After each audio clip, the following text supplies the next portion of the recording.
Agora sim. Ah, agora sim. Agora sim. Vamos lá. Apresentamos agora a palestra dos expositores, patrocinadores que muito nos prestigiaram com o tema Incerteza de Medição em Análises Clínicas. Eu convido à tela a primeira palestrante, a senhora Cláudia da Costa Baldez.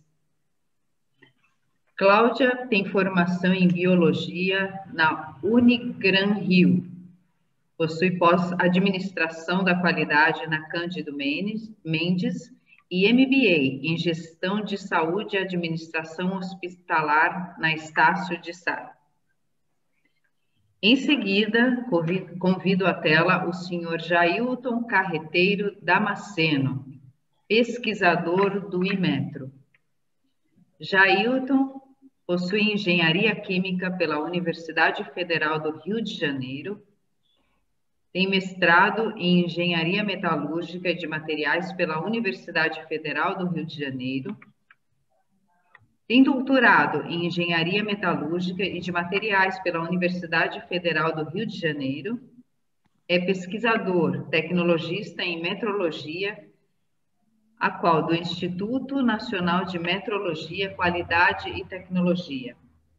Possui experiência na área de engenharia de materiais e metalúrgica, com ênfase em materiais não metálicos.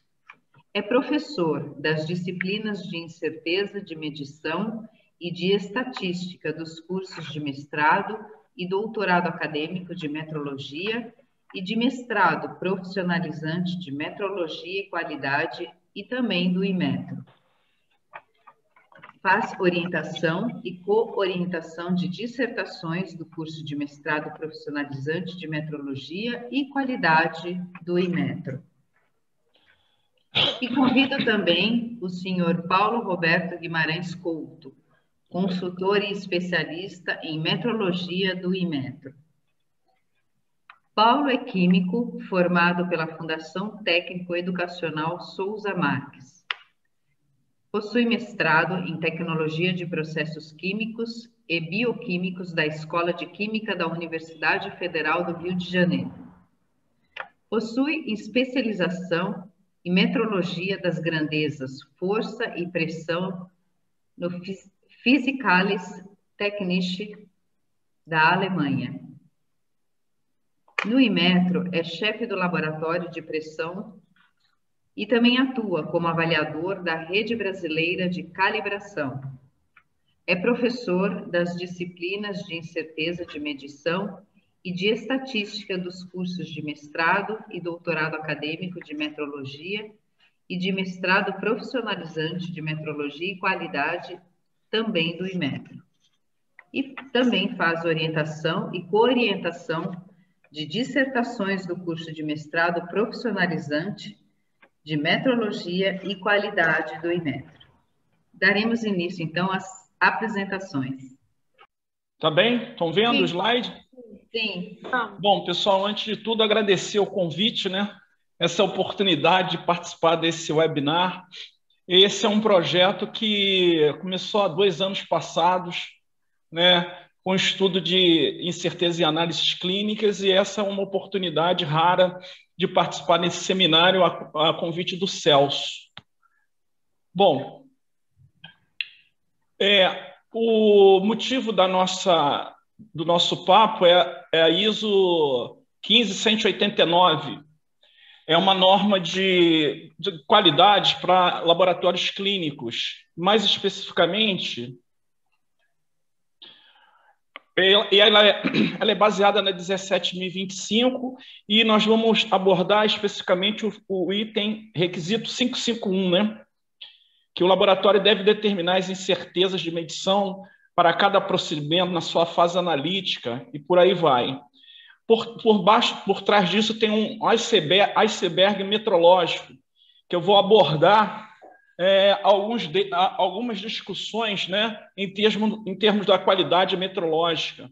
E o que acontece quando a ISO 15189 pede para que se avalie a incerteza.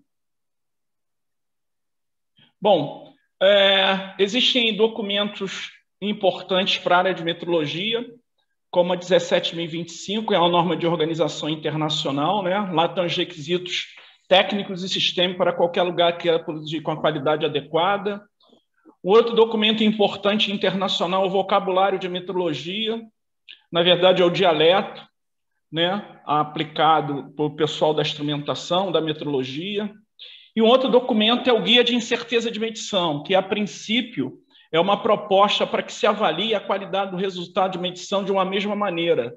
Com isso, dando uma propriedade importante aos resultados, seria a comparabilidade, que é a base para o mútuo reconhecimento entre sistemas metrológicos, que, por sua vez, rebate na globalização de mercados. Existem documentos específicos para a área de ensaios clínicos, né? É a 15189, que eu já falei, como o Manual de Acreditação de Laboratórios do Sistema de Acreditação de CK e do PALC. Esses documentos que o pessoal que trabalha na área de análises clínicas conhece. Outros documentos de avaliação de incerteza, né, específico para a área de... Tem um da área de química, um específico para a área de ensaios clínicos, e outros documentos mais em avaliação de certeza. Esses documentos estão dispostos aí na literatura. Bom, um problema sério que nós temos é com a preparação de metrologia, né, a formação de metrologia, né? Hoje o pessoal que se forma tanto no curso técnico como no curso superior não tem uma formação correta de metrologia, né? A pessoa mede, mas ela não está preocupada com a qualidade de medição. Inclusive, tem um artigo de julho de 2021, né, que tem esse título aí: Erro de calibração invalida artigos científicos publicados há 40 anos. Forçosamente, isso é um retrato da falta de informação metrológica que o pessoal tem quando é formado. Bom, e aí o que acontece? O pessoal vai trabalhar, né? E aí tem um conjunto de dados, tem o chefe cobrando o resultado. Como ele não tem conceito de estatística, não tem conceito de metrologia, ele fica desse jeito aqui, com o cabelo arrepiado, né? Pela falta de formação. Hoje existem alguns cursos de formação de metrologia, né? Do IMETRO, da PUC, do Instituto de Volta Redonda, mas esses cursos eles não são específicos em metrologia de análise clínica. Tem um curso que nós montamos na SBM, que é a Sociedade Brasileira de Metrologia, que esse é um curso de análises clínicas, onde a incerteza de medição é uma disciplina do curso. A Cláudia, acho que pode falar alguma coisa pela experiência dela profissional, né, na área, que ela é técnica específica em análise clínica. Você tem alguma consideração, Cláudia, a fazer isso da formação de pessoal? Boa tarde, né, a todos. E a minha colocação, né, para essa questão da falta de conhecimento, né, de treinamento que a gente tem nas universidades. A gente sabe que o pessoal da área de saúde, biólogos, biomédicos, farmacêuticos, a gente não tem, né, a disciplina de metrologia nos nossos cursos. E aí a gente sente, né, quando saiu a norma DIC, aqui em 89, solicitando, né, como requisito a incerteza de medição, isso para a gente foi um grande desafio, né? E fora, além dessa questão de nós termos um método técnico voltado para, né, que baseia, né, tanto matemática quanto estatística, a gente não tem, isso nos falta, né? E uma outra questão é o fato da gente ter como avaliador da nossa qualidade dentro do laboratório, digamos assim, a ferramenta que atualmente, né, a grande laboratórios utilizam para a qualidade das suas medições é o modelo do erro total. E isso também exige, a gente implantar a incerteza de medição, ela exigiu essa mudança, digamos assim, para outra questão que foi importante para a gente, foi a necessidade da gente conhecer muito profundamente os nossos métodos, porque a gente acha que a gente conhece os nossos métodos, a gente acha que a gente sabe o que a gente está levando a essa medição, esse resultado, no fundo, a gente não conhece. Então, isso é a gente um grande desafio. Aí a gente foi buscar, né, no IMETRO, o Paulo, que nos ajudou e tornou, então, o que eu deixo de incentivo é que nenhum laboratório deve deixar, né, de levar em consideração os benefícios de se implantar em certezas de medição. Não permitir que esses desafios sejam, né, um empecilho para que não seja implantado em certezas de medição, porque eu posso afirmar que o resultado é muito bom. Bom, é isso, Paulo. Beleza. Então, nós vamos, de alguma maneira, justificar a importância da avaliação de incerteza e análises clínicas. Por quê, né? Então, já que tem um iceberg metrológico, a gente vai a alguns conceitos. Primeiro, com o fundamento da metrologia, que diz assim, que sempre afirma que se poder medir aquilo que estiver falando e conseguir expressá-lo em números, você conhece alguma coisa sobre o assunto. Mas quando você não pode expressá-lo em número, o seu conhecimento é pobre e satisfatório. Isso é muito forte na metrologia, né?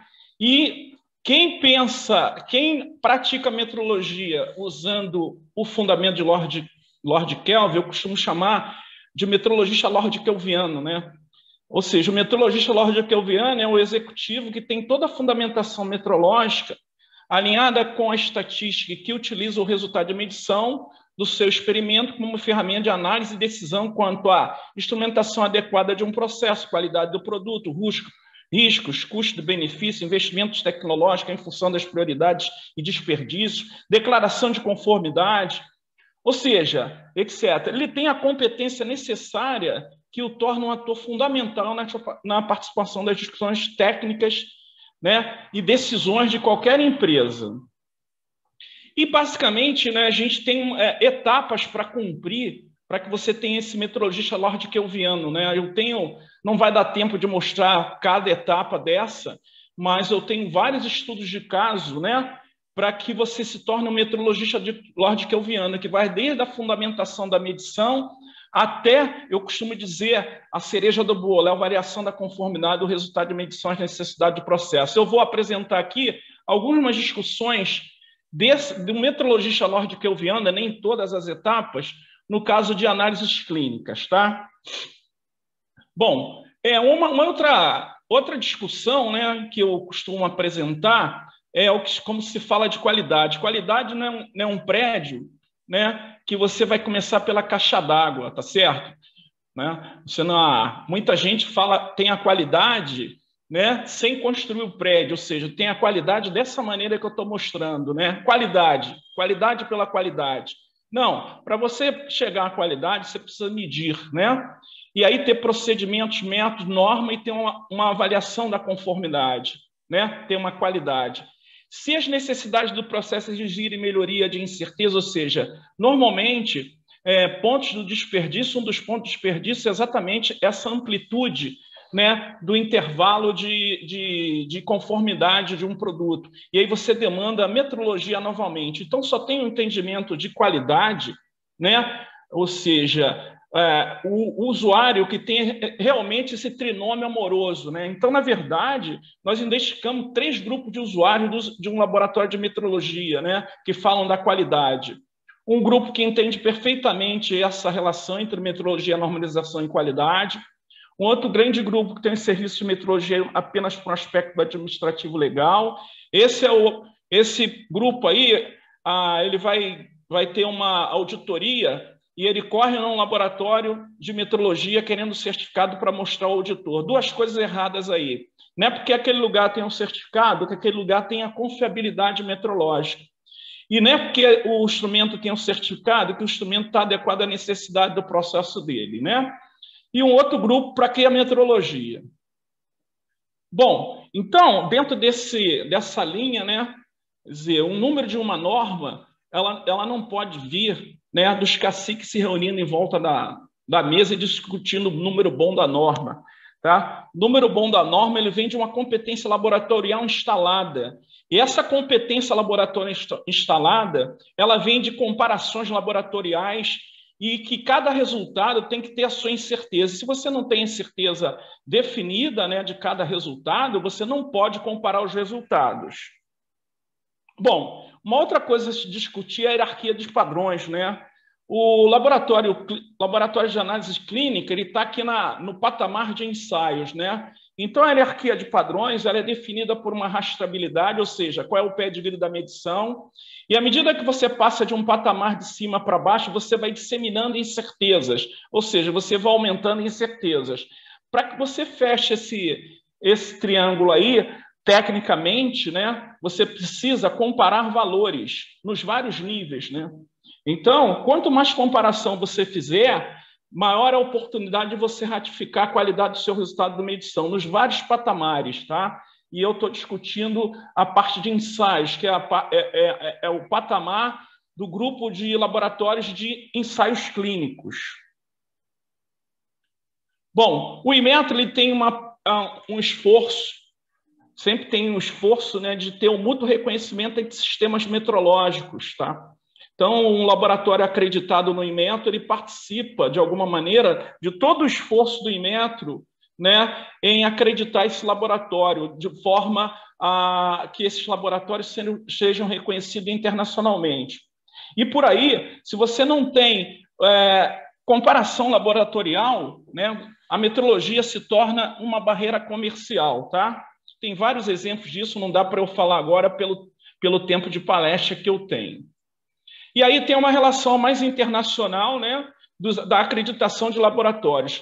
No caso do Inmetro, a Rede Brasileira de Calibração e a Rede Brasileira de Laboratório de Ensaio. Essa aqui é uma relação internacional que existe no mútuo reconhecimento.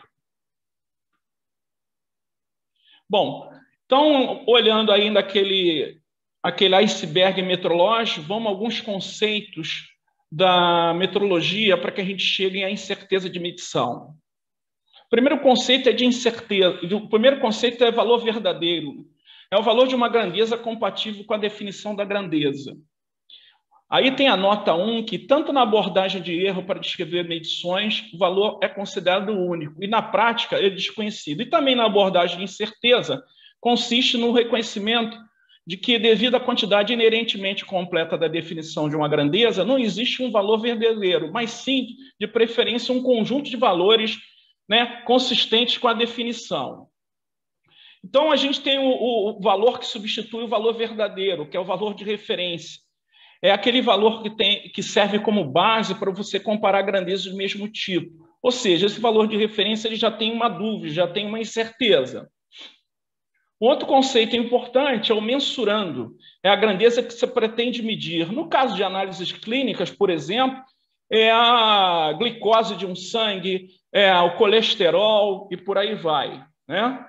A concentração de uma solução, o pH de uma solução, material de referência, a temperatura de um forno, a intensidade de uma lâmpada, que tudo aí não tem valor verdadeiro. Pode-se ter um valor de referência se ele servir como base de você comparar grandezas de mesmo tipo. E se ele não é valor de referência, é um mensurando qualquer, mas sempre com a sua incerteza de medição. Outro conceito importante é o de medição, né? Que é o processo de obtenção experimental de um ou mais valores que podem ser razoavelmente atribuídos a uma grandeza. Tá? E é terrível a aula de videoconferência. Passou um carro aqui com alto-falante altíssimo. Mas vocês estão ouvindo? Tudo bem? Bom, essa medição, por exemplo, a medição ela pode ser descrita de maneira genérica, que é o método de medição, e de uma maneira detalhada, que é o procedimento de medição. Agora, vamos entender o que é uma medição. A medição é como se fosse um alvo, onde esse alvo, ele tem um alvo onde a mosca do alvo inicialmente seria o valor verdadeiro. Como não existe valor verdadeiro, é substituído pelo valor de referência. E as nossas medições são os disparos para acertar esse valor aí. A princípio, elas têm uma tendência e têm uma dispersão. Como são repetição de valores, o valor que eu vou apresentar dessas repetições é a média. A média em relação ao valor de referência apresenta um erro. Como é média, esse erro, como a média é o valor mais provável, esse erro também é mais provável. E o erro mais provável é denominado erro sistemático. E tem a previsibilidade também, né? Que é o chamado erro aleatório. Então, em qualquer medição, eu tenho em qualquer medição eu tenho erro de medição, que ele é composto do erro sistemático mais o aleatório. Conhecido o erro sistemático, eu posso ter a correção, que é o simétrico do erro, certo? Ou seja, eu tenho a correção. Ou seja, então essa dispersão ela vai perdurar na minha medição, tanto a dispersão do valor de referência como a dispersão das repetições de valores, quanto também as dispersões de quantas fontes de entradas que impactam naquele mensurando. Tá? Então, o conceito de incerteza é um parâmetro não negativo, ou seja, parâmetro não negativo porque a dispersão ela é avaliada por desvio padrão. Não negativo porque o desvio padrão ele é não negativo, né? Que vai caracterizar a dispersão dos valores atribuídos a um mensurando com base em informações utilizadas. O parâmetro é porque eu saio de uma estatística, um desvio padrão amostral, e faço uma inferência numa característica da população, que é denominada parâmetro, e ele é não negativo. Bom, então, se eu tenho um mensurando W, que depende das grandezas A, B, C e D, eu vou ter círculos concêntricos, né? Tá? Onde cada círculo concêntrico desse representa cada fonte de incerteza daquele meu mensurando. E aí o guia também, agora, se apresenta como gerenciador técnico do processo de medição. Se eu tiver que melhorar a incerteza desse processo, eu não vou atacar o vermelho. O negro já é a combinação de todos os círculos, tá? Eu tenho uma prioridade, que seria aí o meu azulzinho aqui, né? A minha prioridade seria o vermelho. Entre o vermelho e o azul, que é uma incerteza menor, uma componente menor, a minha prioridade é o vermelho. Ou seja, aí o guia já se estabelece como gerenciador do processo de medição. Você já identifica o calcanhar de Aquiles da sua medição, tá? Bom, então, avançando para definir agora matematicamente a propagação de incertezas, eu preciso de um outro conceito chamado grandeza de entrada. É a grandeza que deve ser medida ou grandeza cujo valor pode ser obtida de outro modo para calcular o valor do mensurando. A grandeza de saída, a grandeza cujo valor medido é calculado utilizando as grandezas de entrada, ou seja, seria o nosso próprio mensurando. E grandeza de influência, que na verdade é uma grandeza numa medição direta, ela não afeta a grandeza efetivamente medida, mas afeta a relação entre indicação e o resultado de medição. Tá? E também um outro conceito importante, que é o resultado de medição. Né? É um conjunto de valores atribuídos a um mensurando, porque eu não tenho um valor verdadeiro, né? Juntamente com toda outra informação pertinente disponível. Um resultado de medição é geralmente expresso como sendo o único valor. Caso a incerteza de medição seja considerada desprezável, que no caso de análise clínica não é, eu vou mostrar para vocês, para alguma finalidade, o resultado de medição pode ser expresso por um único valor. Em muitos domínios, essa maneira mais comum de expressar o resultado. Bom, então, existe aqui uma espinha dorsal do cálculo da avaliação de incerteza. O nosso mensurando é o diagrama JPC, de Jailton e Paulo Couto. Ele tem uma vantagem sobre Chikawa, ou diagrama causa-efeito, porque o diagrama JPC, além de apresentar as fontes de incerteza, ele dá o passo a passo de cálculo. Então, o nosso mensurando é como se fosse um planeta, e aí as incertezas, as fontes das grandezas de entradas todas, são satélites, né? Ou seja, são dispersões que rondam, né, o nosso mensurando. Então, eu sabendo o modelo matemático de como esse mensurando varia em relação a qualquer variável, eu tenho um coeficiente de sensibilidade, ou seja, um conversor do desvio padrão de cada grandeza de entrada, que é o passo 2, na componente de incerteza do nosso mensurando. E aí eu tenho as várias componentes, tá? Várias componentes, e um passo 4 é a combinação de incertezas. Combinação de incertezas, tá?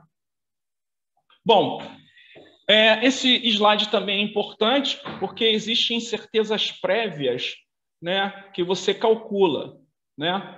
Por exemplo, de pessoal, amostragem, né? Então, na verdade, quando eu vou avaliar uma incerteza, basicamente, todas essas incertezas, de acordo com os itens da 17.25, elas estão previamente determinadas, previamente avaliadas, tá?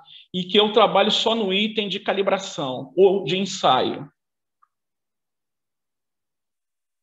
Bom, Então, agora olhando vamos agora especificamente na 15189, né, que diz o seguinte: a incerteza de medição dos valores quantitativos, o laboratório deve determinar, né, a incerteza, né? Deve. Por que deve? Deve por quê? Porque é um atendimento do requisito da norma, né? Você está em conformidade. Você vai ter a possibilidade de participar de comparações tanto nacional como internacional. Você vai avaliar e ratificar a qualidade de forma contínua, né? A qualidade das medições. Você pode ser acreditado a uma rede nacional e internacional de laboratórios. Você certamente tem ferramentas para fazer uma declaração de conformidade. E você também pode fazer o gerenciamento da medição. Agora, determinar, eu discuto esse termo aqui. Na verdade, você avalia, porque a incerteza ela não é determinística, tá? Então, no próprio conceito, né, tem essas duas palavrinhas aí, uma muito importante e uma outra mais que ela tranquilamente pode ser aceita, mas determinar a incerteza a gente não determina, a gente avalia. E o outro termo também é estimativa, né? Criticamente, as avaliações de incerteza de medição. Bom, então vamos ao nosso guia, né, que é o Guia de Incerteza de Medição, tá certo? Exatamente, ele é elaborado, criado exatamente naquilo que eu já falei para vocês. Não havia um consenso internacional de avaliação de incerteza de medição, logo os resultados não poderiam ser comparados. E exatamente ele surge, né, para como avaliar a incerteza e também prover essa tal base de comparação internacional. E ele também é um gerenciador do processo de medição, tá? Então, as etapas de avaliação de incerteza do ISOGAN, ela vai desde a definição do mensurando até a incerteza expandida, tá? E, quer dizer, e essa avaliação de incerteza de medição, ela vai ser tão melhor quanto melhor aquele técnico entende daquele mensurando, né? Então, aqui a gente tem um modelo matemático da avaliação da concentração da glicose, né, onde a gente tem lá o mensurando e todas as fontes de incertezas que impactam, né, na medição da glicose de um sangue. Algumas experimentais, outras de literatura, né? E aí a gente tem um diagrama causa e efeito, que é o diagrama de Chikawa, né? Ou seja, todas as fontes de incertezas, todas as grandezas com as suas fontes de incerteza que vão impactar na concentração de glicose. E aí a gente fazendo, no caso de uma amostra real que nós fizemos a avaliação, a fonte de incerteza que mais comanda é a variação biológica, né? Que ela contribui com aproximadamente 67% da incerteza de medição, né? Então, nessa amostra que nós avaliamos, o teor de glicose é 99 miligramas por decilitro, mais ou menos 12 miligramas por decilitro. A pergunta é a seguinte: esse resultado está bom ou está ruim? Ele está conforme ou não conforme? Né? Existe uma norma, um documento JCGM 106, né, de estabelecimento da conformidade de um resultado. Então, a gente fez a avaliação da conformidade e, fazendo a avaliação da conformidade, esse resultado aí, praticamente mais de 50% do resultado não está não conforme. Ou seja, isso é um resultado perigoso, né? Ou seja, quando você tem incerteza, você pode fazer uma declaração de conformidade. Esse resultado está muito perigoso, porque mais de 50% está não conforme. Mas, ao mesmo tempo, essa declaração de resultado para um médico, ela é objetiva e completa, tá certo? Então, é isso que se quer chegar. Quer dizer, um dos pontos que se quer chegar quando avalia a incerteza de medição em ensaios clínicos. Aí eu fiz uma simulação para que esse resultado seja compatível, né? Ou seja, compatível com mais de... que a compatibilidade esteja conforme com 95% de probabilidade. O resultado tem que ser 88,9 miligramas por decilitro, mais ou menos 12 miligramas por decilitro. Não esquecendo que a incerteza que comanda esse processo é a variabilidade biológica. Então, aí é o resultado ideal, né, para que o resultado 5% ele seja não conforme e os 95% seja conforme. E aí a gente tem a classificação, né, tendo a incerteza de medição de um resultado ideal, de um resultado satisfatório e de um resultado insatisfatório. O insatisfatório é quando ele está totalmente no vermelho. No satisfatório é esse caso aí, que ele está compondo uma parte 95%, né, conforme e 5% não conforme. Né? E o ideal é que o resultado esteja todo conforme, ou seja, o intervalo de incerteza do resultado esteja todo na parte conforme. Então, agora eu tenho algumas conclusões dessa nossa conversa. Foi uma conversa muito rápida. É só para chamar a importância da incerteza, o quanto a incerteza avalia, agrega de valor à medição. Né? Então, o laboratório que não atende ao requisito 551 da ISO 15189 está não conforme com a norma. O ISOGAN, além de harmonizar o cálculo da avaliação da incerteza de um resultado de medição, estabelece também como gerenciador técnico do processo de medição. Né? Após a avaliação da incerteza de uma incerteza de medição, deve sempre interpretar o seu valor, objetivando avaliar as prioridades de melhoria metrológica em um processo específico de medição, de acordo com a sua tolerância. No caso da glicose, é uma incerteza que eu não posso mexer muito, que ela vem de variação biológica. Aí vocês, como técnico da área de análise clínica, têm que ver o que pode se fazer para melhorar essa incerteza na variação biológica. A maioria das normas são obsoletas em relação ao Guia de Incerteza de Medição, ISOGAN 2008. Deste modo, muitas delas deverão ser revisadas baseadas no GAN, retratando a realidade de uma competência laboratório instalada num campo específico. A NBR 15189, ao citar que deve-se avaliar a incerteza de medição, possibilita o laboratório de análises clínicas apresentar um resultado com uma declaração completa de conformidade. O resultado de medição desta forma se torna uma informação objetiva e completa para um lado médico. Mantendo-se os valores, né, das incertezas do caso estudado, da medição da glicose, para 95% das vezes, que os valores sejam conformes, ou seja, menores do que 99 miligramas por decilitro, o resultado de medição deve ser 88,9 miligramas por decilitro, mais ou menos 12 miligramas por decilitro, para um K igual a 96 de probabilidade de 95%.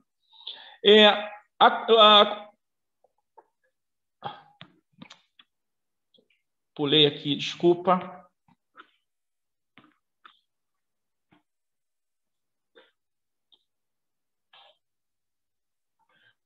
A constante participação do laboratório em comparações é importante, porque é a forma continuada do laboratório ratificar a qualidade do resultado de medição. Ou seja, ao estabelecer incerteza, você está dando uma possibilidade ao laboratório de avaliar constantemente a qualidade do seu resultado, com a participação de comparações laboratoriais. E, por fim, né, um laboratório lorde-kelviano é uma célula importante, vital, para qualquer empresa ou qualquer laboratório que queira produzir com a qualidade adequada. O laboratório que apresenta este perfil certamente torna-se uma unidade organizacional fundamental para a tomada de decisão dos negócios de qualquer empresa. Tá? É o teorema das incertezas, né, que no fundo qualquer cálculo de incerteza ele passa pelo teorema das incertezas, que é do Darcy Ribeiro. Sempre há o que aprender, ouvindo, vivendo e, sobretudo, trabalhando. Mas só aprende quem se dispõe a rever suas certezas. Oi, já estou fechando. Não, não é isso. É que não está aparecendo. Ah, não está aparecendo? Não, está aparecendo na tela, mas não está aparecendo as suas conclusões, as suas observações. As conclusões? Tá. Deixa eu ver agora. Desculpa, Celso. Acho que é um problema no PowerPoint. Vê se ou entre o computador e a... Deixa eu ver. E agora? Tá? Foi? Foi, Celso? Paulo, não, Paulo. Não? Não. As conclusões? Não. Deixa eu aqui. Deixa eu me... Espera aí.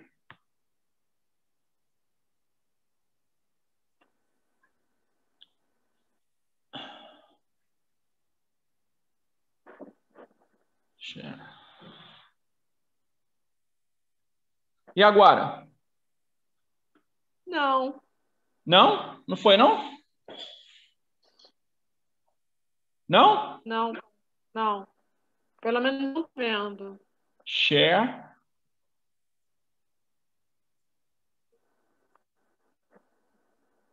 Foi. Agora foi, Paulo. Foi? Foi, mas Isso, tá. Apareceu agora. Foi agora? Foi, agora tá aparecendo. Aí, então deixa eu Aí, agora. Coloca. Tela toda. Vou botar a tela toda. Vou botar a tela toda. Isso. E agora? Foi? Foi. Ai, que bom.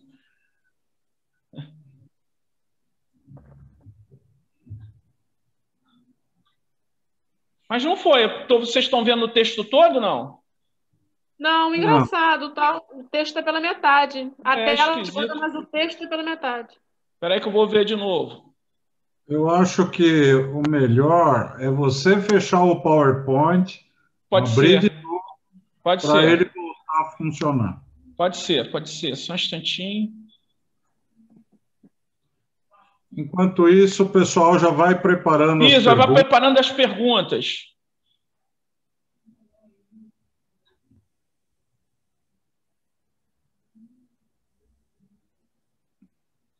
Paulo, tira do share screen, Eu vou tirar o de share screen. fecha o PowerPoint do seu computador e abre tudo do zero. Começa Vai tudo abrir do de novo. zero. Vai abrir do zero. Aí vai funcionar, pode ter certeza.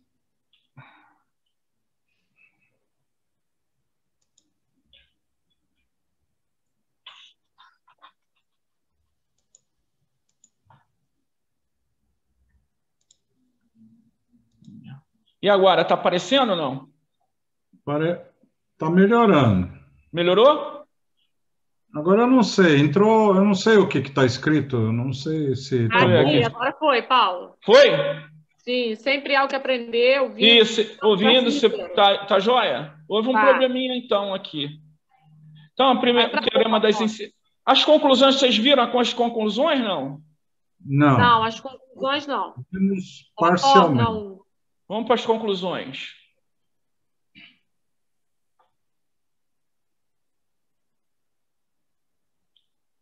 Nós vimos isso. Causa e efeito foi? Foi. Vimos isso. Essa a gente viu. Então está nas conclusões. Nas conclusões. Nas conclusões. Tá, então já vamos lá. Só um minuto. Pedir perdão ao pessoal aqui que já estamos na versão... É uma versão 4 de apresentações. Vamos lá. Conclusões. Então, conclusões. Dando para ver agora? Não, isso já passou. Então tá, então vamos nós. Já passou? O GAN, já passou essa? Sim, já. Já? Já. Então já foram todas as conclusões. É a conclusão maior do meteorologista Lord Kelviano. Já? Isso, acho que parou aí, né? Foi aqui, né, Celso? Foi a parte. Você chegou a falar, mas pode partir daí. Então, na verdade, aquele primeiro papo que eu falei, toda a meteorologia ela tem que ser baseada, né, no fundamento do Lord Kelvin, e quem o faz daquela maneira se torna um meteorologista Lord Kelviano. Então, uma conclusão maior, né, é que o meteorologista Lord Kelviano é uma célula importante, vital para qualquer laboratório, empresa que queira produzir com a qualidade adequada. O laboratório que apresenta esse perfil certamente torna-se uma unidade organizacional fundamental para a tomada de decisão de negócio de qualquer empresa, se o laboratório pertence a uma empresa. E aí, quer dizer, na verdade, uma avaliação de incerteza, ela sai tão melhor quanto o teorema das incertezas do Daci Ribeiro, né? Sempre há o que aprender, ouvindo, vivendo e, sobretudo, trabalhando. Mas aprende só quem se dispõe a rever suas certezas. Ou seja, um cálculo de incerteza vai ser tão melhor quanto mais humilde você é, né? Porque sempre você vai ouvir, viver e, sobretudo, trabalhando e sempre se propor a rever as suas certezas. Bom, isso aqui é um grupo que nós temos na SBM de análises clínicas, né, chamado GIACLIN, que é o Grupo de Incerteza em Análises Clínicas, que é composto pela Alessandra, que é farmacêutica bioquímica, a Tânia, que é química, Cláudia, que é bióloga, Jailton e eu, tá? E muito obrigado. Eu passaria, então, para a plateia. Vamos formular perguntas. As perguntas fazem parte dessa palestra técnica. Gostaríamos de saber se alguém tem alguma ideia. Eu queria... Cláudia, aparece na tela também. Oi? Já apareceu. Agora sim, tira a sua apresentação, por gentileza, Paulo. Tá. E ficamos os três. E já tem uma questão lá. Eu vou ler a questão, se facilita, lá no... Tá. É uma questão do nosso colega Eduardo Garcia. Paulo, parabéns pela apresentação, sempre clara e com muita sensibilidade. Qual é a sua sensação de aceitabilidade e aceitação do setor de saúde sobre metrologia e suas aplicações, também relacionadas às incertezas de medição? Vamos responder ao vivo essa. O sistema aqui permite responder por escrito, mas você vai responder... Ao vivo, pode ser. Está me ouvindo? Estamos ouvindo, todo mundo. Olha só, gente, não tem discussão. A 15189, ela preconiza que você diz até determinar a incerteza, deve avaliar a incerteza. Então, não tem fuga, não tem aceitação, é obrigação. Para que o laboratório produza com qualidade, ele vai ter que ter as redes, as comparações. Então, isso não tem aceitação, isso deve... Isso é uma não conformidade se o laboratório não estabelece a incerteza do seu resultado. Não tem conversa. A norma ela é impositiva. Então, se você tem uma norma 15189, diz que você deve avaliar a incerteza, então você deve avaliar a incerteza. Senão você está fora do processo. E, na verdade, o médico ele precisa de um resultado... com uma informação mais rica, né? Porque um resultado só, 99, você está diabético ou não está diabético? No caso daquela amostra que nós estudamos, mais de 50%, né, está não conforme, ou seja, se o sujeito só se vai basear no 99, ele está sujeito a morrer. E a norma ela é muito clara, deve determinar a incerteza, e por trás desse deve, eu tracei de alguma maneira vários pontos do iceberg metrológico, né? Então, não tem aceitação, não tem discussão. Então, se aceitar ou não aceitar, tem que mostrar a norma aqui. A norma está mandando você deve. E se você deve, se não faz, você é não conforme. Só isso. Eu não sei se a Cláudia gostaria de complementar. Sim, vocês estão me ouvindo direitinho? Sim, estamos ouvindo bem. Respondendo aí ao Eduardo, né, complementando o Paulo, além da 15189, a gente tem a norma DIC, 7ª edição, né, que é uma norma de acreditação de laboratório de análises clínicas, que nessa 7ª edição ela também é clara, e é até o mesmo item, 5.5.1.4, onde exige, né, ele falou, é um requisito de norma. E se você está submetido a essa norma, você deve, como o Paulo falou, é exigência, você tem que avaliar a sua incerteza. Eu acho que o Eduardo, né, que fez tem a ver com aquilo que eu falei anteriormente. A gente que é da área de saúde, eu acho que o Eduardo deve ser da área de saúde, né, da área de os biólogos, biomédicos, a gente tem realmente, a gente encontra, né, Paulo, é um pouco dessa resistência por Mas não tem que resistir. Eu acho que a pergunta do Eduardo foi essa, né? Da aceitação. Hoje a gente não tem aceitação, mas a gente sabe que tudo aquilo que a gente implanta a gente tem uma certa, né, o pessoal é mais resistente, mas não tem, como o Paulo falou, a gente não tem o que resistir se a norma está dizendo que é uma norma de qualidade de ensaios clínicos. Todos esses dois documentos que você citou, Cláudia, tem como base a 15.189, né? E a 15.189 tem como base a 17.025 e o documento de incerteza. Então, essa discussão... Uma norma puxa a outra. É claro que muitas das vezes, eu acho que o Eduardo quis dizer, é essa questão das pessoas se resistirem. Mas quando você tem uma norma, não tem discussão. Não tem discussão. Paulo e Cláudia, deixa eu só fazer uma observação. A gente tem acompanhado a questão das análises clínicas e ela não é a primeira vez que esse assunto é abordado dentro dos nossos eventos de metrologia na área da saúde. Desde o tempo que nós fizemos lá um Metro Saúde, se não me falha a memória, foi no CRQ, no Conselho Regional de Química, que nos cedeu o espaço lá para fazer o Metro Saúde, e ali nós trouxemos o pessoal que já tinha, inclusive, um trabalho na direção de fazer programas de comparação interlaboratorial. A questão, eu acho que todo mundo aceita a ideia de fazer comparação. O que não se aceita, talvez, com essa intensidade que vocês estão propondo, é o cálculo de incerteza de medição. Mas, Celso, como é que a pessoa vai participar? Desculpa a minha ansiedade. Eu tenho essa mesma ansiedade que você tem de trazer para o nosso grupo aqui essa discussão. Só pelo número de laboratórios que nós temos acreditado pela CEGEC, já dá para perceber o quanto o pessoal foge disso.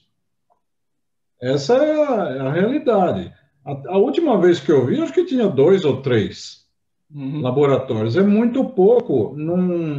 Eu tive... Pra você ter uma ideia, eu fiz nós fizemos, né? A equipe fez todo um convite para que as pessoas viessem participar, os laboratórios de análises clínicas viessem participar dessa palestra. Né? E, infelizmente, uma boa parte desses convidados, que foram mais de 150, 140... Tem 31 só. Nem deram a mínima atenção. Então, a pergunta que eu faço para a Cláudia, né? E eu estou nessa, eu estou junto com vocês para que a gente possa fazer um trabalho com essa mesma intensidade que vocês estão querendo, Paulo Couto e Cláudia e o Jailton, que infelizmente não está presente. O que nós precisamos fazer para desencadear um processo desse tipo, onde haja aceitação por parte dos laboratórios em participar de um processo desse tipo?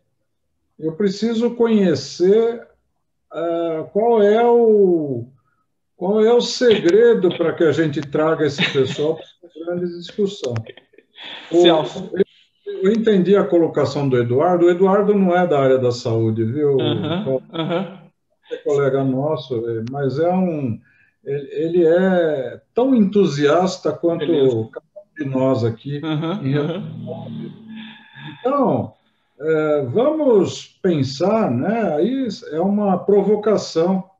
Uma alternativa, seja por meio de um webinar específico, seja por meio do envolvimento de associações que congregam laboratórios, porque esse é um tema absolutamente importante e necessário, essencial, para que a gente possa garantir efetivamente um resultado confiável e que os médicos acreditam no que ele vê lá. Assim, o senhor está com um problema de diabetes, porque aqui está sinalizando. Mas a confiança naquele resultado ainda a gente precisa, né? Eu não vou dizer que não tem laboratórios que não... Nós temos aqui representantes do Fleury, da DASA, né? O próprio AC. Eu acredito que o pessoal está preocupado com a confiança nos resultados. mas nós queremos dar uma ferramenta a mais, né, Paulo? Um instrumento a mais, um instrumento poderoso para que a gente possa ter resultados mais confiáveis, que os médicos possam se sentir seguros nas tomadas de decisão. A ferramenta, Celso, que eu digo é cumprir com a 15189, que está lá, o laboratório deve avaliar a incerteza. Por trás dessa avaliação de incerteza, tem uma série de outros plus, né, ao resultado. Agora, não entendo como é que existe laboratório acreditado, né, porque se ele não está cumprindo com o item 5514, ele está não conforme. Então, como é que ele é acreditado? Como é que você garante uma rede de laboratórios, né? Comparações laboratoriais? Como é que você garante uma rede de laboratórios de ensaios clínicos se você não tem a incerteza que um parâmetro para você avaliar a qualidade do resultado é através do erro normalizado ou através do Z-score?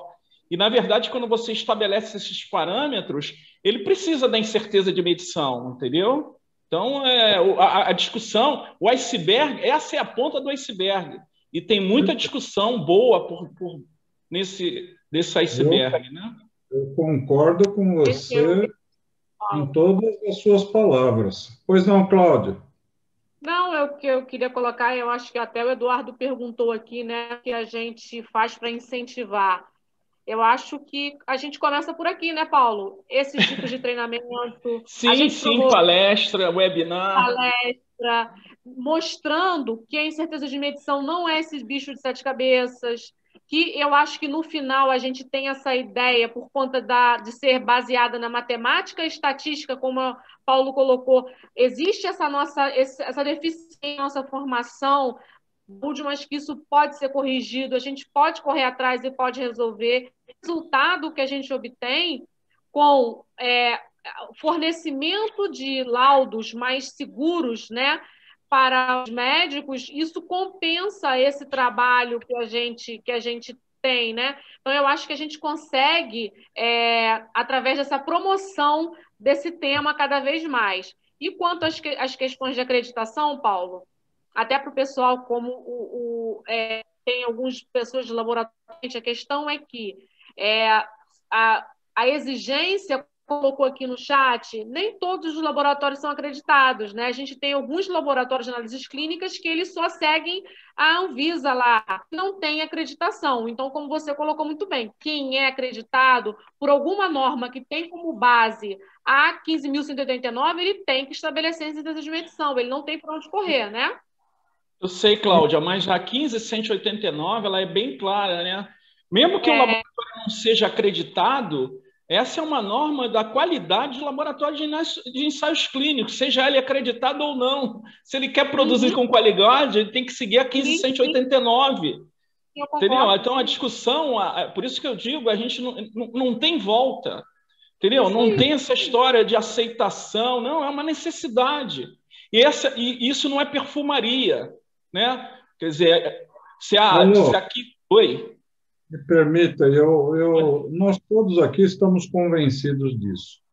Eu tenho mais algumas perguntas ou algumas colocações que eu gostaria de registrar para você.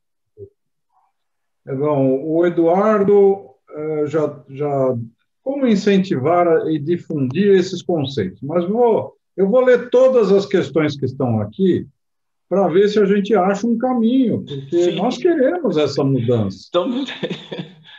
Nós todos queremos. Todos queremos. Os problemas são aqueles que, infelizmente, não estão aqui, que são os não convencidos ainda, que precisamos convencer. Aqui tem um anônimo, que eu não sei qual é o nome dele. Ele diz: parabéns, Paulo. Nós, em laboratórios, monitoramos as determinações, utilizamos os CV interno e externo. Coeficiente de variação. Coeficiente de variação. CV. Considerando a variação biológica e limite do erro total. Eu gostaria de saber quem é.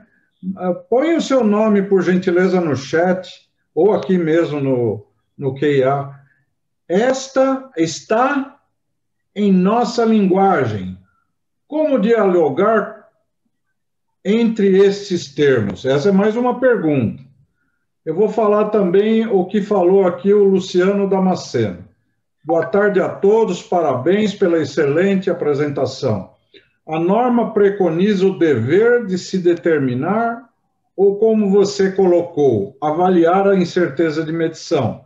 Porém, existe alguma exigência quanto a expressar esses valores junto aos resultados dos exames? Sim. Bom, eu acho que já juntamos 3 questões aí. Está tudo ali descrito no QIA. Você pode ver, viu, Paulo? Aí no no chat. É no chat? Não, não é no chat, é lá no QIA, onde tem número ali em cima para você ver. E aí eu pediria que você fizesse essa complementação. Eduardo Garcia, do Eduardo a gente já respondeu, né? Eduardo Garcia. Eu pediria que você pegasse essa questão do anônimo. Tá, vamos lá, eu vou ler. Porque está parecendo a CPI, eu não guardo as perguntas, não, mas vamos aqui, nesse QIA, né? O anônimo. Nós, no laboratório, monitoramos as determinações usando CV interno e externo, considerando variação biológica. Olha só, no anônimo, eu te digo que a gente... Você viu lá o diagrama causa-efeito da avaliação da glicose, né? A gente tem muito mais outras fontes, né? Muito mais outras fontes, inclusive fontes experimentais, como centrifugação, temperatura, e uma delas é Default, que é a variação biológica. Mas repare, a variação biológica é a que mais comanda, né? Ela tem em torno de 67% da incerteza. E, na verdade, dependendo do resultado de glicose encontrado, aí você vai ter um grande percentual do resultado não conforme, né? Então, isso é uma outra discussão que tem que se fazer, né? De que maneira a gente pode avaliar essa variação biológica melhor, né? Porque isso foi retirado de literatura, tá? Bom, Luciano, boa tarde a todos, parabéns, Paulo, pela excelente... A norma preconiza o dever de se determinar e, como você colocou, avaliar... Não, se deve, né? O deve determinar... Eu discuti o determinar e avaliar. Deve avaliar ou deve determinar. Eu discuto determinar, porque incerteza avalia, tá? Então, o deve é sempre deve. Então, deve avaliar a incerteza, né? Então, fica muito rígida, a norma é bem rígida quanto a isso, né? Então, a história do avaliar é a discussão determinar e avaliar, que a incerteza ela não é determinística. Meu sentimento é mais avaliar. Aí o Eduardo Garcia, 3 laboratórios clínicos acreditados com escopo reduzido. Não há laboratório de análise de grande porte de acreditados. Mas eu não entendi essa pergunta. 3 laboratórios clínicos... Não, o que ele quer dizer, Paulo, é que existem somente 3 laboratórios acreditados? Com reduzido. Não há laboratórios de grande porte acreditados. O que é esse escopo reduzido, Eduardo? Escopo reduzido. O que é, Cláudio, escopo reduzido? É uma quantidade de análises muito pequena. Tudo bem. Menos mal que a gente já começa com esses 3 laboratórios, fazendo comparação laboratorial, traçando um procedimento, Celso. Aí naquele sistema que você tem na Remesp, né? A gente fazer um ensaio de proficiência desses 3 laboratórios, essas coisas todas. Pode entrar aqui. Eu faria, aliás... Pois não, Cláudia, fala você. Desculpa, ele está falando aqui 3 laboratórios acreditados pela 15189. Deve ser isso? Talvez seja isso, não é? Mas, Eduardo, a gente tem a norma DIC, 7ª edição, que é da Sociedade de Análises Clínicas, que também exige que se avalie a incerteza de medição, entendeu? Então, ele deve estar falando desses 3 laboratórios que são acreditados somente pela 15189. Deve ser isso. Pela CEGECRE. Pode ser CEGEC. Não, tudo bem. Porque os outros são ou DIC, né, ou PALC. E aí eu vou dizer, na DIC, você precisa, a norma DIC, 7ª edição, ela exige que você avalie a incerteza de medição. Já a PALC, ela só diz que, se caso necessário, você informe no laudo, que aí dá que entender que fica a critério, né, do laboratório informar no laudo a incerteza de medição ou não. Eu acho que eles estão caminhando, né, para se exigir mesmo, se avalia a incerteza de medição. O Paulo, Diga. Cláudia e demais colegas que estão participando ainda da nossa palestra aqui, dessa sessão. Infelizmente, eu tenho que encerrar por conta até das gravações. Eu sugeriria, viu, Paulo e Cláudia, que a gente sentasse e conversasse para elaborar um plano, né?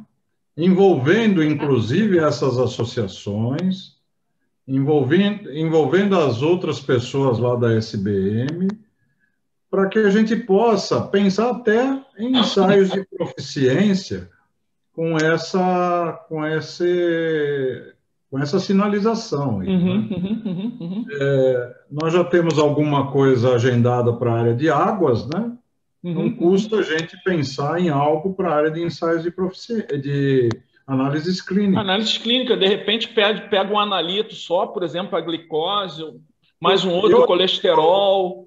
Eu pediria, já que a Cláudia tem bastante relacionamento com essas entidades, que a gente identificasse aí alguns laboratórios, não precisam ser muitos, não, para a gente montar uma estratégia e iniciar um programa, o que não é muito fácil, porque material, se for análises clínicas para sangue, por exemplo, a gente precisaria identificar aí um material de referência, certificado ou não, para que a gente possa montar todo um programa interessante para isso.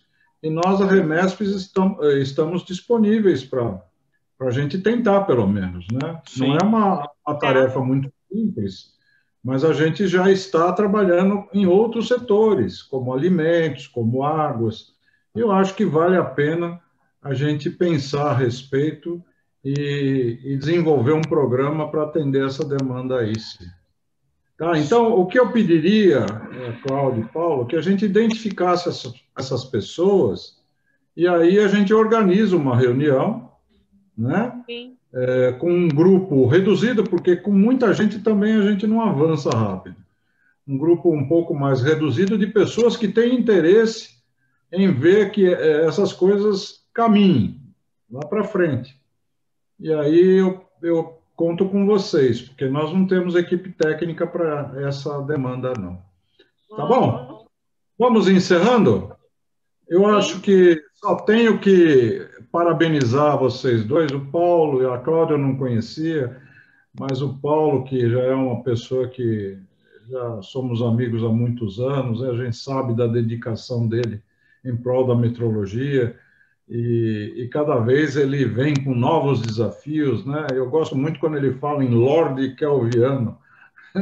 É uma palavra que eu já comprei essa luta, essa briga aí, e nós vamos continuar trabalhando junto. Então, eu vou passar a palavra para... Eu agradeço, viu, Paulo e Cláudia, agradeço a todos que estão presentes aí. E vamos continuar essa luta. Tem mais algumas colocações aqui, né? Mas antes, eu volto a informá-los que todos os inscritos receberão certificado de participação no e-mail cadastrado e neste mesmo e-mail terá um formulário de avaliação do simpósio, e que, se respondido, receberá a gravação de todo o evento. Lembrando também que a Feira Virtual de Negócios, Qualidade em Produtos e Serviços na área da saúde acontece em paralelo ao Metro Saúde 2021. Não deixem de visitá-lo. Bom, encerramos o nosso dia de hoje e esperamos revê-los amanhã, a partir das 9 horas da manhã, com a continuação do nosso segundo dia de simpósio. Desejamos um ótimo descanso e boa noite a todos. Obrigado. Obrigada, boa noite a todos. Abraço a todos. Boa noite.